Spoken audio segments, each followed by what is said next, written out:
tú tienes algo vertical, la base, en la cual tú estás de alerta y todo, tienes que tomar alguna acción. Los pilotos de combate españoles han perseguido estos objetos.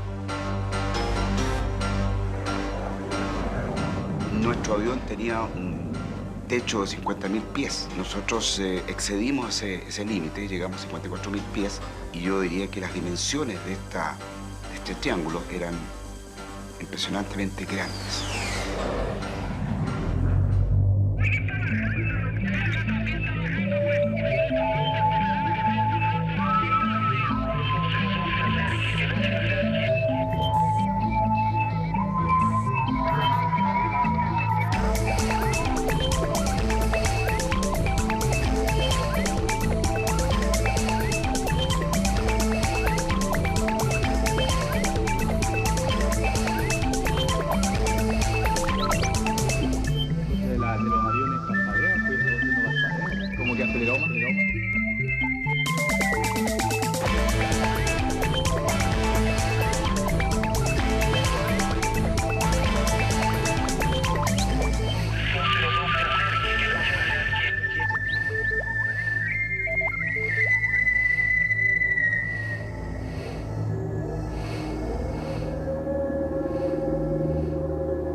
En las últimas décadas, el progreso tecnológico ha sido abismante.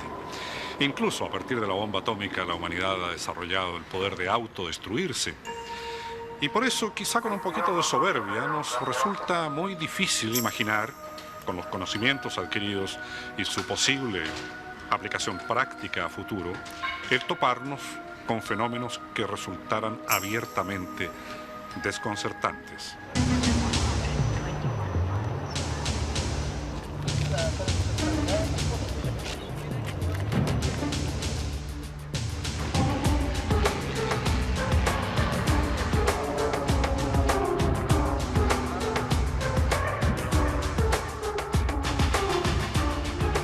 En 1903, el primer vuelo en avión, el de los hermanos Wright, en una playa de Carolina del Norte, duró apenas 59 segundos.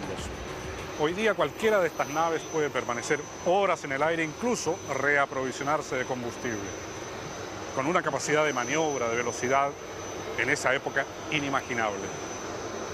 Sin embargo, en la segunda mitad de este siglo, pilotos de guerra de todo el mundo, incluso de nuestra Fuerza Aérea, aquí en Chile, han encontrado naves a gran altura que realizan maniobras imposibles y a velocidades increíbles.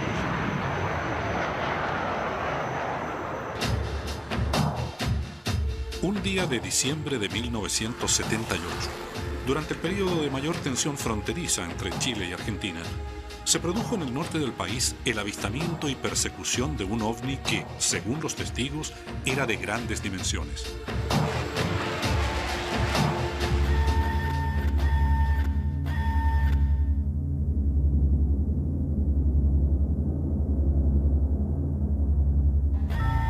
El incidente involucró a 3 aviones de combate de la Fuerza Aérea de Chile y tras casi un año de búsqueda, encontramos a los protagonistas de aquella jornada.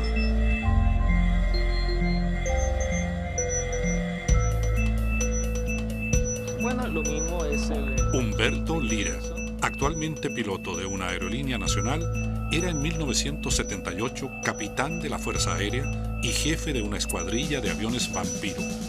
Su base estaba en el aeródromo de Calama, región de Antofagasta. Era, si recuerdo bien, una época bastante difícil en las relaciones con los vecinos. Bueno, claro, siempre las Fuerzas Armadas y particularmente la Fuerza Aérea está en alerta, pero como ese era un periodo álgido, había una alerta un poco más fuerte.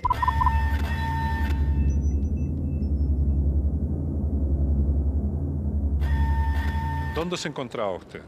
Estaba en Calama, Ya. en el aeródromo de Calama. Ya. ¿Y ese día? En esa época. Sí. Y ese día, cuando ocurrió este hecho, era alrededor de las 3 de la tarde.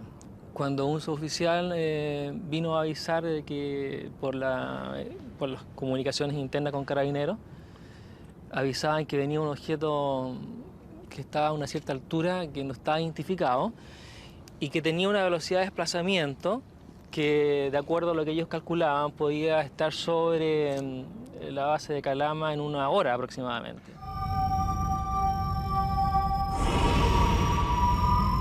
Y efectivamente, como a la hora, viene otro suboficial que estaba de guardia a decirnos que hay un objeto que está vertical en el aeródromo y que era un objeto luminoso.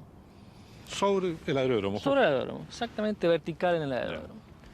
Así que, bueno, vamos a ver.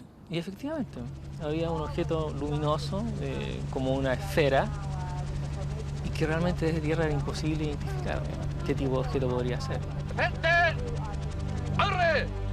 El general en retiro Gabriel Ormeño, ex subdirector de Carabineros, fue uno de los primeros testigos del avistamiento.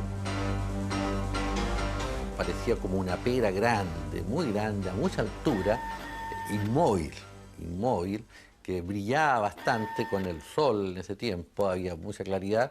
Yo creo que esto se mantuvo más o menos 1 hora, y siempre estático en el mismo lugar, muy brillante, y además de eso puedo decir que casi todo el pueblo de Calama, porque no fue una cosa realmente extraordinaria, por lo tanto casi todo el pueblo de Calama estaba mirando. Desde arriba del hotel nosotros veíamos que prácticamente el tránsito estaba paralizado y todos miraban este objeto. Bueno, ¿qué hacer? Pues si tú tienes algo vertical en la base en la cual tú estás de alerta y todo, tienes que tomar alguna acción. Digamos, no puedes quedarte así esperando a ver qué pasa.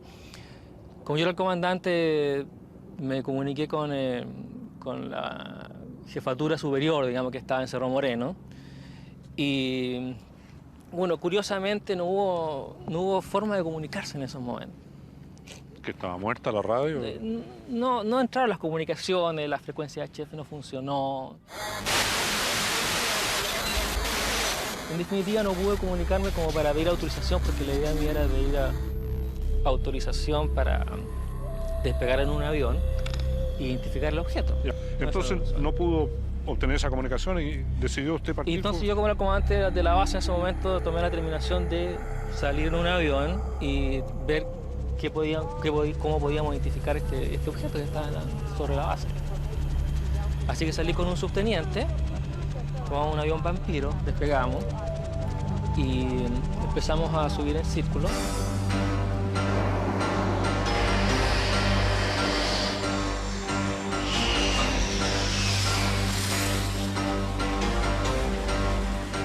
Para corroborar esta historia, viajamos hasta la 9ª región a conversar con uno de sus protagonistas.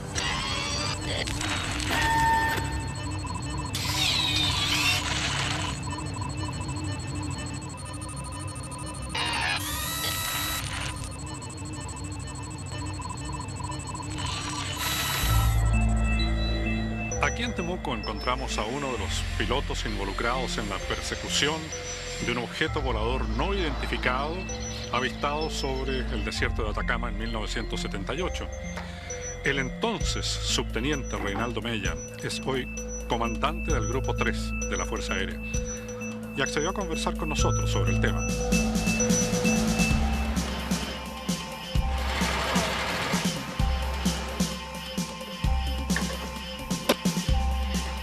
¿Usted iba de copiloto, no? De copiloto, Ya. afirmativo. Y bueno, el que iba de comandante de la aeronave, él llevaba los mandos y yo tenía más tiempo para mirar y ver otras cosas. Porque a medida que montábamos, era muy poca la diferencia de tamaño que nosotros íbamos viendo con respecto al suelo. Entonces eso nos hacía suponer de que la altura, que inicialmente nosotros pensamos 20.000 pies, cuando alcanzamos los 20.000 pies veíamos que estaba 20.000 pies más arriba todavía o quizás más.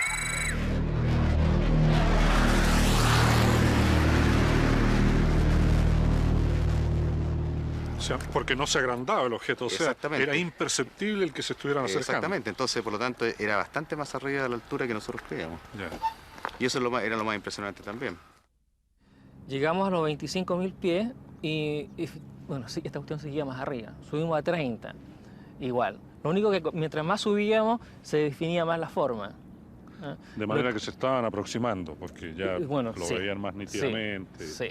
Así que desde esa altura ya se veía como un triángulo metálico. un triángulo metálico que despedía bastante brillo. Y con la punta del triángulo hacia el oeste, hacia el océano, hacia el mar.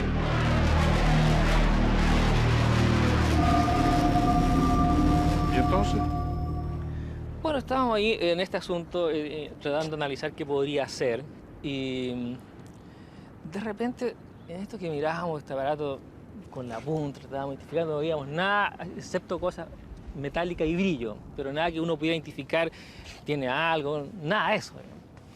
Estábamos en esto cuando, yo no sé si fue una impresión mía y le pregunté a Mella, que era el oficial con que iba conmigo, le dije, oye, me da la impresión de que este asunto como que está virando hacia nosotros, le dije. Entonces me dijo, sí, me dijo, parece que sí.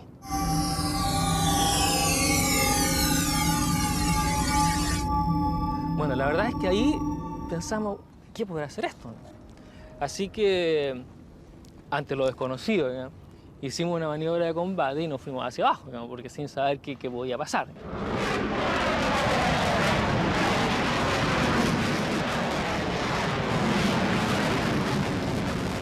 Y bajamos como 10.000 pies. Como no pasó nada, nivelamos nuevamente a una cierta altura y miramos hacia arriba. Este aparato aparentemente había tomado la dirección original que tenía, la posición original. Y volvimos a subir.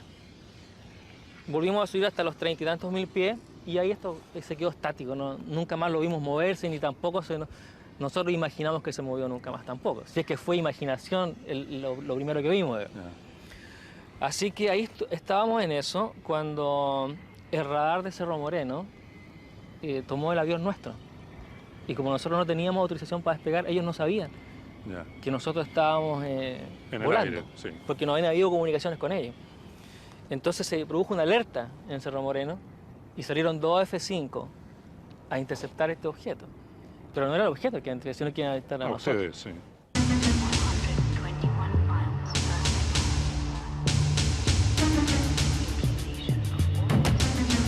Uno de los pilotos de los F-5, el coronel Javier Prat, despegó originalmente para interceptar al avión Vampiro que volaba sin permiso. Pero a medida que su F-5 se acercaba al Vampiro y lo identificaba como perteneciente a la FACH, notó que más arriba, a gran altura, había algo desconocido. Nos llamó profundamente la atención una esfera brillante que estaba precisamente sobre Calama. A partir de ese momento, y de acuerdo al ejercicio, nosotros informamos a Radar que íbamos a hacer un reconocimiento para ver de qué se trataba, pero en la medida que fuimos ascendiendo, nos fuimos dando cuenta que esto ya no era una esfera, sino que en la realidad era un triángulo de color metálico. Nuestro avión tenía un techo de 50.000 pies. Nosotros excedimos ese límite, llegamos a 54.000 pies, pero esto estaba definitivamente muchísimo más arriba. Para sorpresa de los pilotos, el objeto seguía allá, más arriba. El avión Vampiro llegó hasta los 30.000 pies de altura. El F-5 de Javier Prat, con gran esfuerzo, forzó su límite hasta los 54.000 pies y no pudo alcanzarlo. Según sus cálculos, el objeto estaba a unos 70.000 pies de altura, o incluso más. Y yo le podría decir que era más grande que la luna, una luna llena, y de ese tono, de ese color, pero absolutamente distinto. Y yo diría que las dimensiones de este triángulo eran impresionantemente grandes.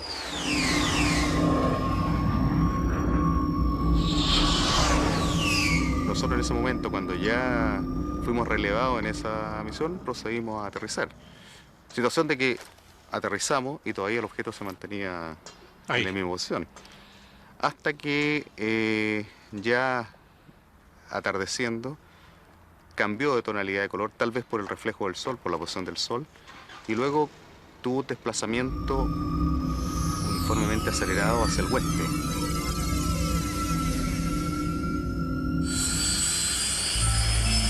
Tras haber perseguido al objeto volador, los pilotos tuvieron que entregar un informe a sus superiores. Bueno, tuve que hacer un reporte donde expliqué exactamente lo que acabo de contar en este momento. Yo creo que es de todas maneras interesante que se sepa que yo estaba acompañado por otro avión, otro piloto que andaba conmigo, en otro avión. Éramos una pareja de aviones. Y vio exactamente lo mismo que vi yo. ¿Qué cree usted que vio? Puede haber sido un artefacto construido por alguien dentro del mismo planeta Tierra que reúne ciertas características especiales las cuales nosotros no conocemos. En aquella época, solo un avión espía estadounidense, el SR-71, podría alcanzar esa altura que equivale a más de 20.000 metros. Si me preguntas si hay aviones que vuelan a esa altura, sí. Sí, hay. El avión es el SR-71, por ejemplo, pero no tiene esa forma. Además que se desplaza en el aire, no está quieto. Pero la Fuerza Aérea no tuvo, digamos, una interpretación propia respecto a esto, es un globo aerostático o algo, ¿no? Es que no, Ya. porque no era un globo aerostático. ¿Y usted qué cree que era?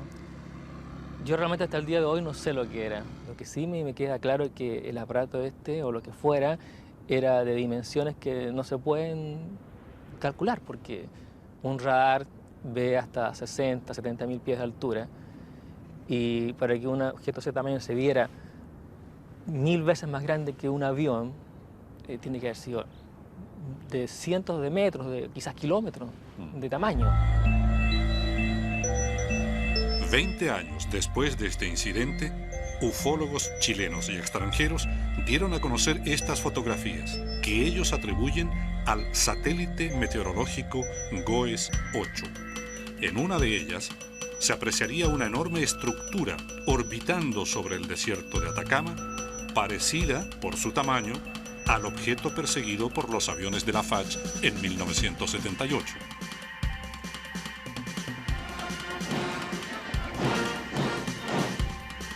Mientras en Chile aumenta la discusión pública sobre el fenómeno ovni, llegando incluso al ámbito militar, entre los ufólogos sigue circulando la teoría de presuntos encubrimientos de evidencia por parte de fuerzas armadas como las de Estados Unidos o Rusia. El ufólogo ruso Boris Shurinov nos contó su interpretación del caso Roswell, que data de 1947, y también sobre la llamada autopsia rusa, difundida por televisión en 1998. See in this footage, we have created this computer animated version of how researchers believe the crash may have occurred. En 1969, un ovni se habría estrellado en territorio ruso. Fuerzas militares de ese país habrían recuperado el cadáver de un presunto alienígena y lo habrían sometido a una autopsia. Esa versión y estas imágenes circularon a través de canales de televisión de todo el mundo hace 2 años.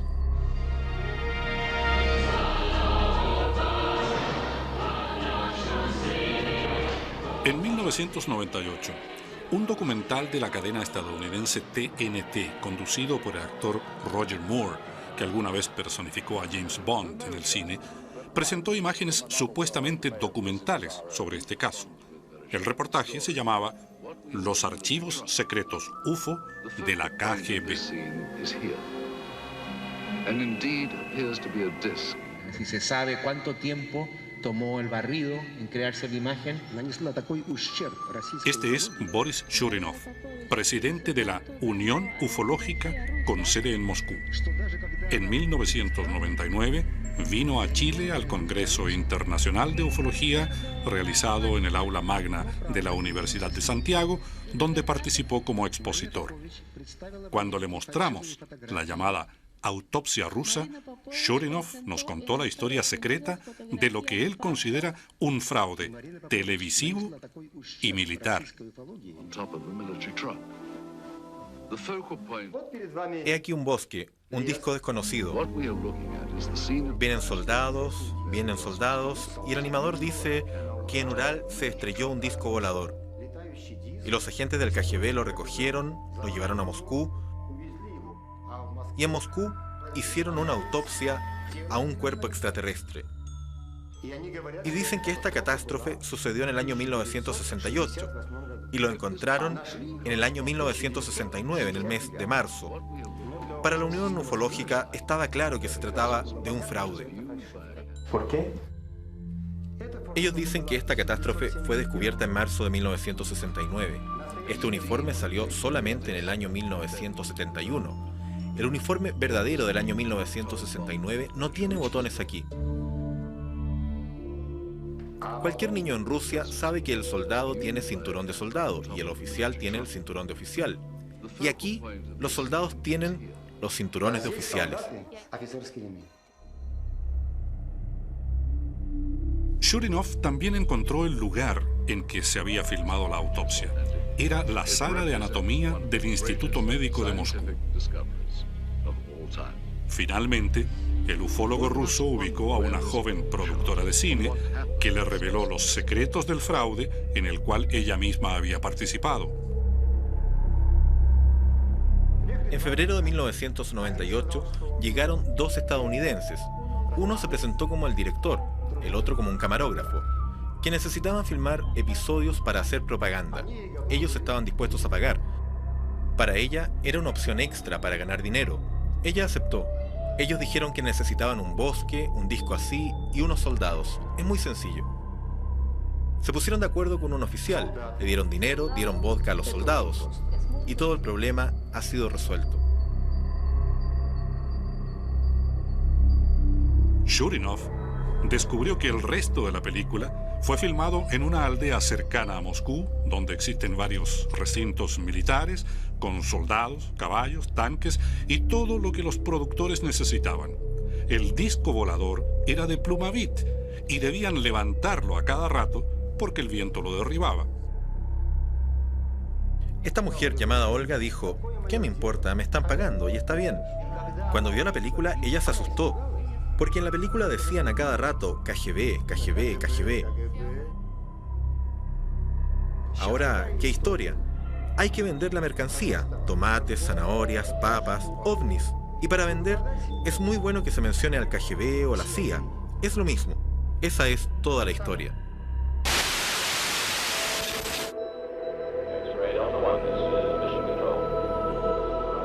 Al fraude de la autopsia rusa se sumaron durante los últimos años otras imágenes de dudosa autenticidad, como este presunto extraterrestre, al cual sus captores tratan de reanimar. Algunos ufólogos latinoamericanos lo presentaron como prueba de encubrimiento de secretos militares en el Área 51 de Estados Unidos. Otros descubrieron que se trataba de un muñeco utilizado en la serie televisiva de ciencia ficción Dark Skies.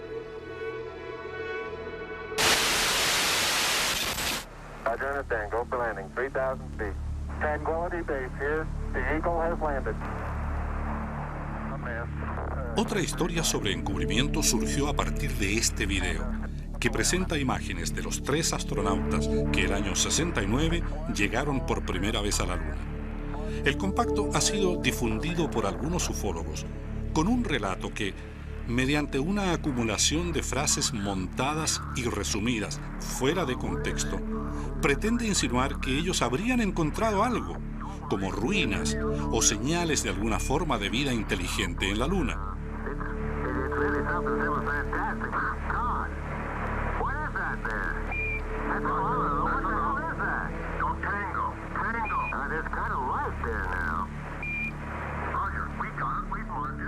Actualmente se sabe que los telescopios de última generación construidos en la Tierra, entre ellos el de Paranal, en Chile, tienen un alcance que permitiría observar nítidamente incluso la figura de un hombre caminando sobre la Luna.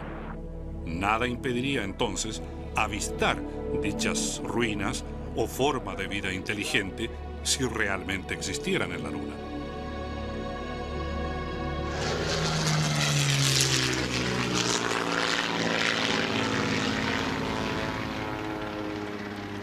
El incidente Roswell, desde que se produjo en 1947 en el desierto de Nuevo México, en los Estados Unidos, se ha prestado a toda clase de especulaciones y fantasías. Porque si usted recuerda, la Fuerza Aérea de los Estados Unidos dijo haber encontrado allí restos de una nave espacial. Y al día siguiente desmintió su propio comunicado. Pues bien, Boris Shurinov nos dice por qué cree él que efectivamente ahí en Roswell había restos de una nave espacial y por qué las Fuerzas Armadas de los Estados Unidos se sentían en la obligación de ocultarlo. En 1995, el productor inglés Ray Santilli dio a conocer esta película. Según él, el filme data de 1947 y corresponde a la autopsia efectuada a un ser extraterrestre, presunto tripulante de un ovni que se habría estrellado en julio de ese año cerca de la base militar de Roswell en Nuevo México, Estados Unidos. Ufólogos como el español Javier Sierra calificaron esta película como un fraude, como un intento de intoxicación informativa para desacreditar el tema. Sin embargo, Boris Shurinov, autor de un libro de 500 páginas sobre el caso, cree que la película es real y dio sus razones. Ahora existen varios puntos para poder hablar sobre el análisis. La cinta, Hollywood y la anatomía. La cinta fue analizada por el especialista estadounidense más grande, Bob Schell. Yo lo conozco. La conclusión es categórica. La cinta es del año 1947. ¿Pero él analizó el original? Por supuesto, él recibió unos pocos fotogramas, un pequeño pedazo. El otro aspecto, que Shurinov llama el factor Hollywood, se refiere al mundo de los efectos especiales.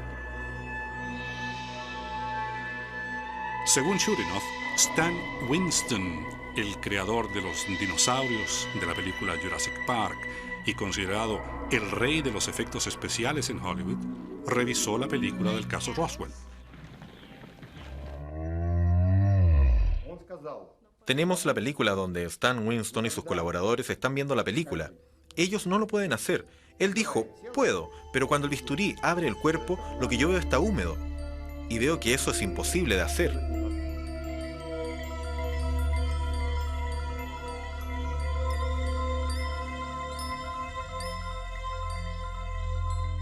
En cuanto a la anatomía, especialistas rusos que vieron el material lo encontraron creíble. El propio Shurinov asistió a más de 100 autopsias para comparar los procesos.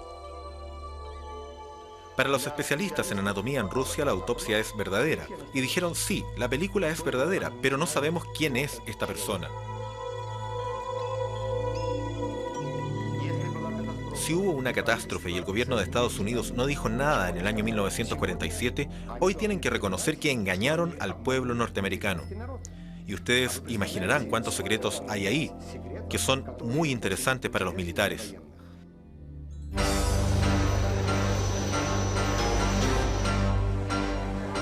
La relación entre las Fuerzas Armadas del mundo y el fenómeno OVNI ha sido tradicionalmente objeto de secreto y consecuentemente de especulaciones. Por ejemplo, en Chile solamente en 1998 se creó el Comité para el Estudio de los Fenómenos Aéreos Anómalos, que en último término depende de la Fuerza Aérea de Chile, y que dio un poco más de luz pública al asunto. Pues bien, el año 2000, en marzo, se ha dado un nuevo paso adelante al incorporar en la FIDAE, en la Feria Internacional del Aire y del Espacio, conferencias respecto al fenómeno OVNI. Sin embargo, aunque autorizó las conferencias y el pabellón de los ufólogos, el director de la FIDAE, coronel de aviación Enrique Rosende, se declara escéptico frente a las historias de ovnis, porque él cree que la mayoría de ellas podría tener alguna explicación racional. Y yo soy un convencido de que un altísimo porcentaje de los avistamientos corresponden a ilusiones ópticas. Solamente basta pensar de que en la atmósfera, que está conformada, ¿no es cierto?, por muchos gases que se encuentran a diferentes temperaturas, ¿no es cierto?, a diferentes presiones, los rayos luminosos sufren permanentes y tremendas distorsiones. Y eso es lo que en definitiva hace que uno vea cosas que no siempre son lo que uno cree.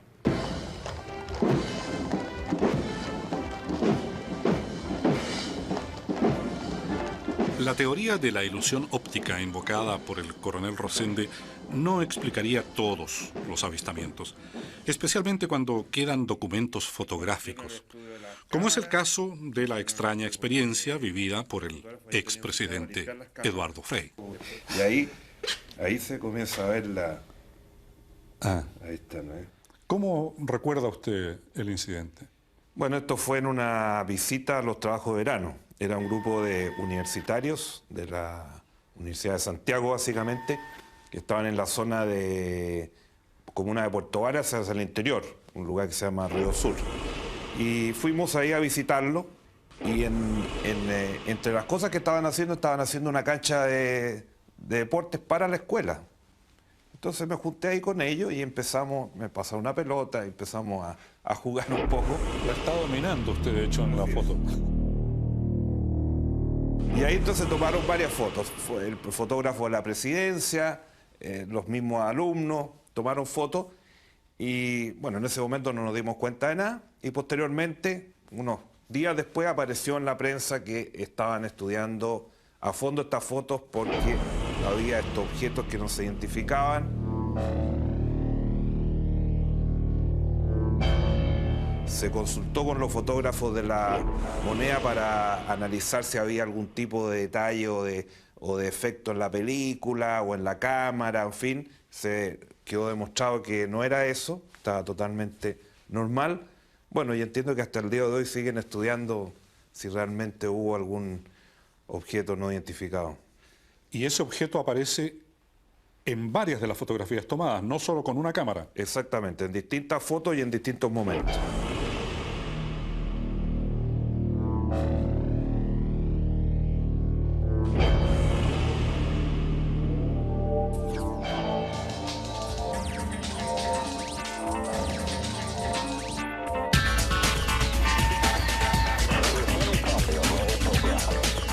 Testimonios como el del expresidente Frei se suman a aquellos videos atribuidos a misiones espaciales rusas y estadounidenses.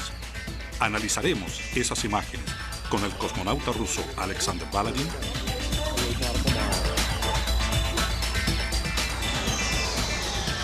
unos segundos hacen un recorrido y junto a JJ Benítez nos adentraremos en el mundo de las conspiraciones y de los verdaderos archivos secretos X.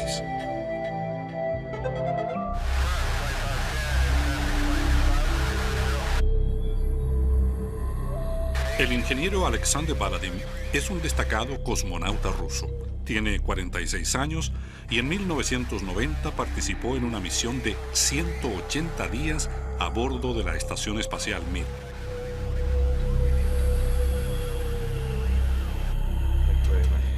Cuando visitó Chile en 1999, le pedimos que analizara los videos de avistamientos de ovnis captados en el espacio exterior y compilados por el investigador Michael Hessemann.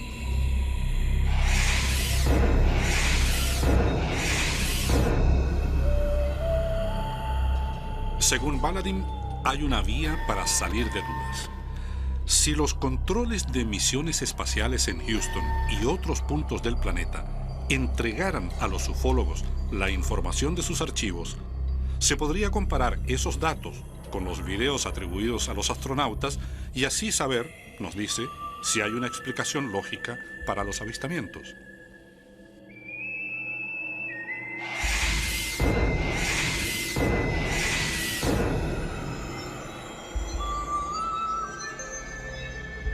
Entonces propuse al auditorio, cuando fue creada la comisión, y al mismo Michael Hessemann todas estas imágenes. Ellos podrían ofrecerlas e entregarlas para que sean investigadas al centro de comando tanto en Moscú como en Houston.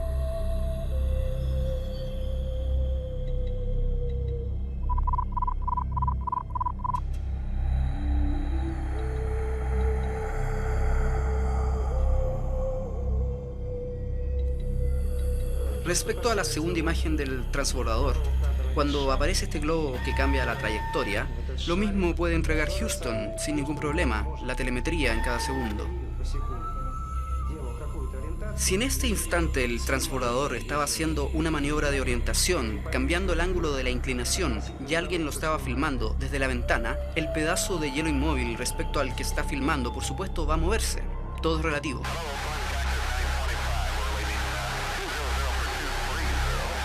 Cuando yo estaba en el espacio he visto por la ventana mucho polvo, pedazos de termoaislantes. Yo nunca he visto ningún fenómeno no identificado, pero saben, a veces uno se siente dolido cuando se te acercan y preguntan si has visto algo de este tipo.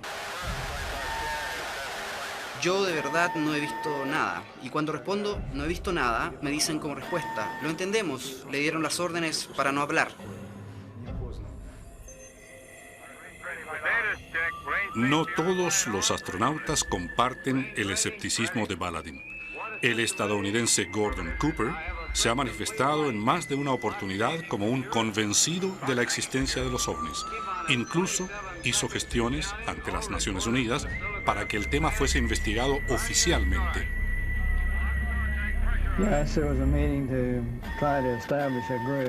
A través de la ONU se trató de crear un grupo que pudiese coordinar el esfuerzo de toda la gente que está esparcida alrededor del mundo y que tuviese información sobre el fenómeno ovni.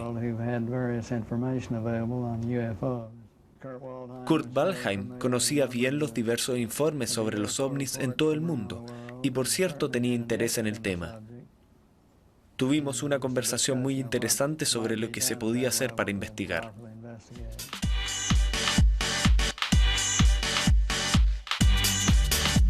Si usted me plantea si nosotros vamos a ser extraterrestres, yo me atrevería a decirle que sí. JJ Benítez es periodista y ufólogo, probablemente el más famoso en el mundo de habla hispana. Entre sus libros, que han vendido millones de copias, destacan los 6 de la serie Caballo de Troya y también Materia Reservada, que escribió después de tener acceso a documentos desclasificados de la Fuerza Aérea Española. El proceso de desclasificación, efectivamente, del archivo OVNI de la Fuerza Aérea Española ha sido decepcionante. Los investigadores tuvimos, y mucha gente que sigue el tema, tuvimos una especial esperanza cuando en el 92 se abrió ese archivo. Cuando empezamos a ver lo que estaban sacando desde el año 62, documentos secretos, más de 1.800 documentos, fue decepcionante, como digo, fue una tomadura de pelo. Yo jamás he visto mayor despropósito. Los documentos estaban mutilados, faltaban papeles, nunca se dio una sola imagen fotográfica ni una sola película, sabiendo que las tienen. Se ocultaron, para mí esto es lo más grave, por lo menos más de un centenar de casos. En definitiva, yo no sé si hemos sido conejillos de indias, otra vez, de los americanos, o que los militares españoles son muy torpes, cosa que no creo. Pero la verdad es que el proceso ha sido vergonzoso. Yo recuerdo 3 o 4 casos muy interesantes donde los pilotos de combate españoles han perseguido estos objetos y en las conclusiones que sacan en esa información el servicio de inteligencia dicen, bueno, no, que estos señores vieron el planeta Venus. Y dices, oiga, ¿cómo es posible que usted desprestigie así a su propio compañero? Para JJ Benítez, las Fuerzas Armadas de los Estados Unidos tendrían detallados conocimientos sobre los ovnis, al menos desde hace 50 años, pero se negarían a reconocerlo. Entonces los norteamericanos, especialmente los norteamericanos, son yo diría que los máximos responsables de la gran tragedia que supone el no decirle la verdad al mundo. Y algún día se les pasará la factura. En otras palabras, son los mentirosos más importantes del planeta. Digamos que el día que los militares, sobre todo los norteamericanos, abran sus archivos y sus hangares y la gente tenga acceso a lo que está oculto en Roy Patterson, sabrán que hay naves estrelladas, que hay cadáveres de criaturas que están en hibernación o congelados o como sea. Con eso ya sería más que suficiente para que la comunidad científica y la opinión pública en general se den cuenta de que el fenómeno es absolutamente cierto y absolutamente real. Pero bueno, mientras eso no ocurre, porque es alto secreto, tenemos otro tipo de pruebas. Por ejemplo, yo mencionaba la presencia en los radares civiles y militares. Ningún radar lee ciencia ficción ni bebe whisky. Ahí están también las pruebas.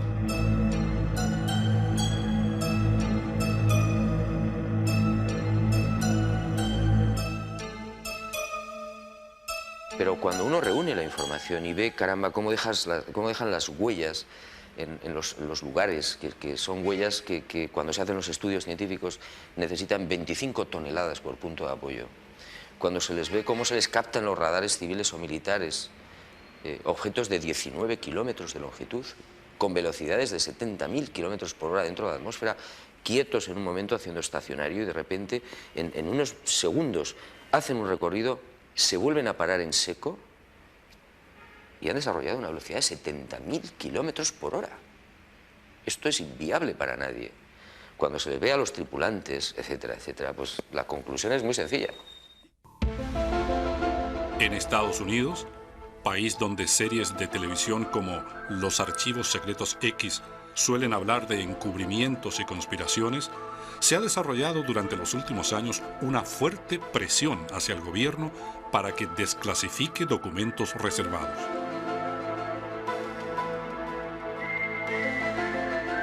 La serie de televisión Los Archivos Secretos X toma su nombre de una correspondencia real que hubo entre el FBI y la Fuerza Aérea de los Estados Unidos sobre el fenómeno OVNI. Algunos de esos archivos han sido liberados hoy al conocimiento público y hemos venido a conversar con un hombre que los ha estudiado particularmente.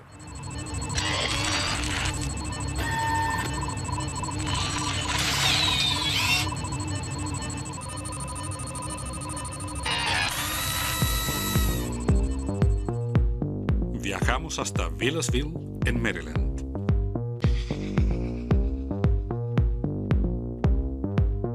Ahí conversamos con Bruce Maccabee, doctor en física quien trabajó para la Armada estadounidense como físico óptico durante 30 años.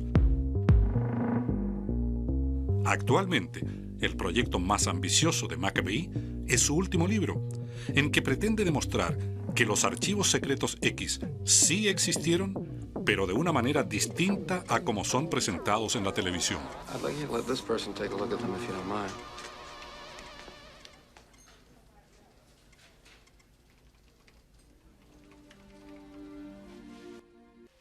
Esta es una página real.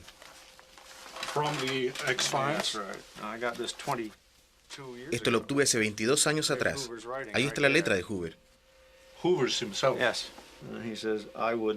Ahí él dice que lo haría, pero antes insiste en tener acceso completo a toda la información que se tenga. Ahí está su H. Fue jefe del FBI desde 1930 o algo así. ¿Qué son los verdaderos archivos secretos X? Primero que todo, en 1947, empezando en junio, hubo muchos avistamientos en todo Estados Unidos.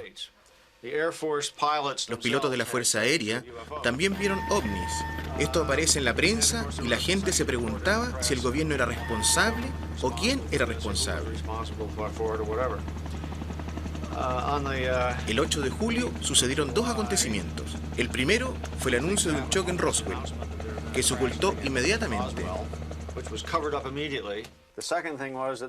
El segundo fue que hubo avistamientos en lo que se llamaba la Fuerza Aérea Muroc y que ahora es la base Edwards.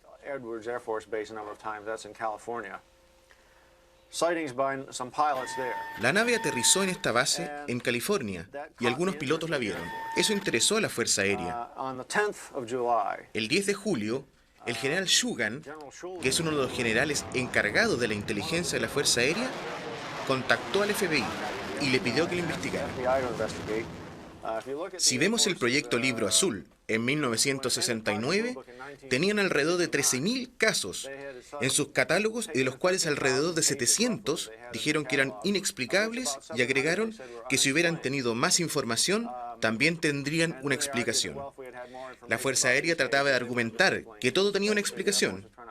Si vamos a los registros del FBI, encontraremos que ya en 1952 sabían que estos avistamientos no se podían explicar.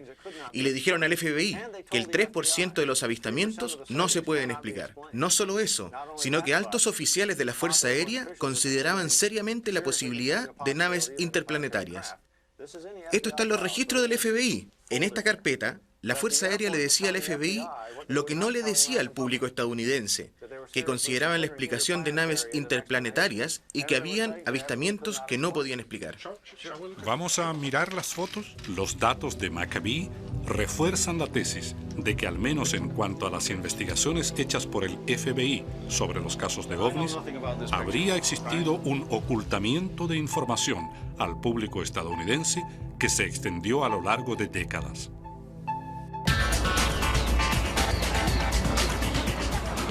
A pesar del hermetismo con que los militares manejan habitualmente sus asuntos, varios de nuestros entrevistados creen que durante los últimos años algunas puertas han comenzado a abrirse en relación con el conocimiento y la investigación del fenómeno ovni. Alabamos mucho la creación en Chile del Comité de Estudio de los Fenómenos Aéreos Anómalos. El enfoque científico consiste en que ellos deben estudiar toda la información que reciben por parte de los pilotos.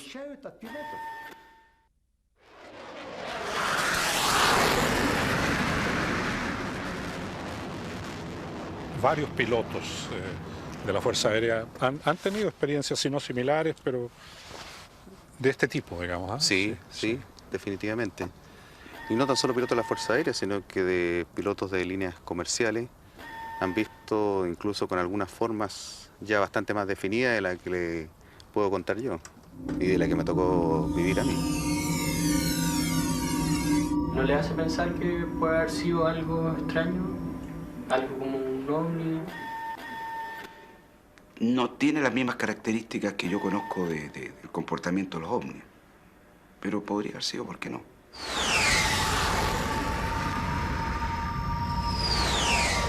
No es fácil explicarse la presencia y a la larga uno va creyendo que tiene que ser objetos voladores que son ovnis, que pertenecen a alguna otra vida, que hay de alguna manera otra vida extraterrestre. Bueno, ¿y por qué no puede serlo? O sea, son fenómenos que no es fácil explicarlo. Además, cuando uno lo ve, yo creo que la aspiración de toda persona de repente es ver un ovni. Bueno, nosotros tuvimos la oportunidad de ver un aparato que no era normal ni en la época ni en la fecha, además ratificado por todo el sistema de alerta que tiene la Fuerza Aérea, y ellos tampoco estaban dentro de sus explicaciones.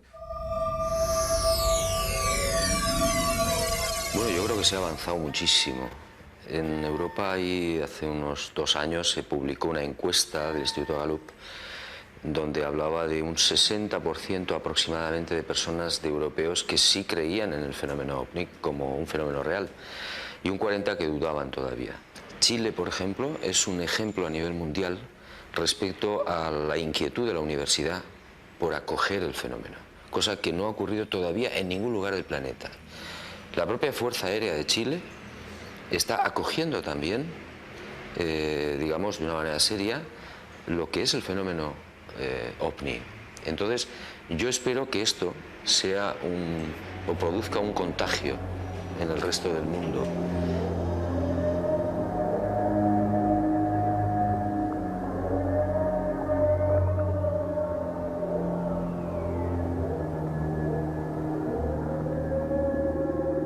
A pesar de todo el enorme progreso científico, nuestra actitud frente al universo sigue siendo de meros observadores expectantes. Porque toda esa admirada tecnología aquí en la Tierra se torna limitadísima frente a la magnitud del universo. En los viajes interplanetarios recién estamos ensayando. Y si vamos más allá de nuestro sistema solar, aún a la estrella más cercana, la distancia se torna prohibitiva, más aún, inalcanzable.